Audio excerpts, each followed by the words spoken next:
Nakakita na ba kayo ng tradisyon na kung saan ay nagpakanta nga lang sila at parang ikakasal na nga sa dami ng taong dumating? Video nga na ito ay papakita ko ang tradisyong Indiano sa inyo. Ngayong araw nga guys ay nakabihis kami dahil pupunta nga kami doon sa bahay ng kamag-anak namin. Dito kasi sa India ay meron silang tinatawag na gita kung saan ang mga kababaihan ay pupunta nga sa isang lugar, magtitipon-tipon pagkatapos ay magkakantahan. Doon nga guys ay magpapakain sila ng merienda o kaya naman ay dinner. Pero dahil nga yung mga kamag-anak namin ay medyo pabibo, nag-set nga sila ng dinner at lunch at tingnan nyo naman ang dalawa, sobrang gwapo nga sa suot nila.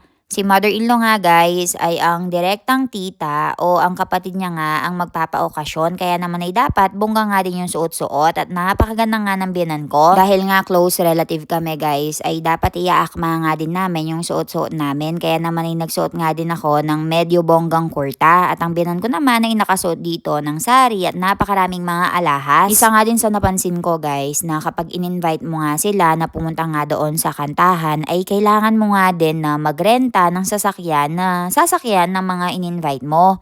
O kaya naman ay iset mo nga kung paano sila pupunta doon dahil hindi nga sila dadalhin ng mga asawa nila. Hihintay nga lang namin yung isasabay namin kaya naman ay ina-entertain ni Milan si Ivan dito. Sakto nga guys ay dumating nga yung mga bata kaya naman ay nilabas ko nga si Ivan dito para nga laruin sila. At nang makompleto na nga ang mga isasakay namin ay nagpunta na nga kami doon sa may okasyon at dito nga ay naabutan na namin sila na kumakain ng dinner kaya naman ay kumuha na rin kami. Ang pagkain nga na hinapag ngayong dinner ay tinatawag na sevsan kung saan ay merong soup, nilagyan ng kaunting sev, pagkatapos ay merong onion at saka merong tinapay. At nang mabusog nga yung lahat ay umupo na nga sila dito.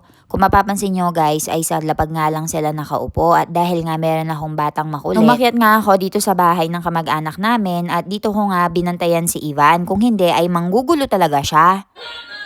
Chala, nyay. Meron nga din ako mga kaibigan dito na meron nga ding mga anak kaya naman ay pinasok nga namin sila sa loob at dito na nga lang sila naglaro.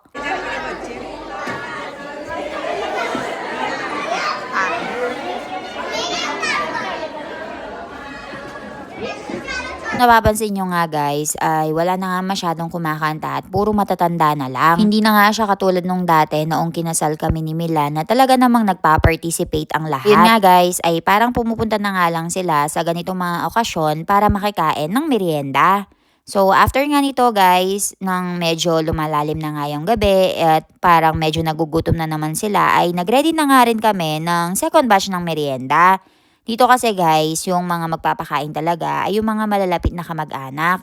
So kami nga din ay nag-donate ng pagkain, yung mga malalapit na tito, tita, mga pinsan. Kaya naman ay napakarami talaga nilang didistribute sa mga tao and busog na busog talaga. May mga nag-donate ng samosa, ice cream, may juice, marami pang iba. At makikita nyo nga mamaya dahil papakita ko.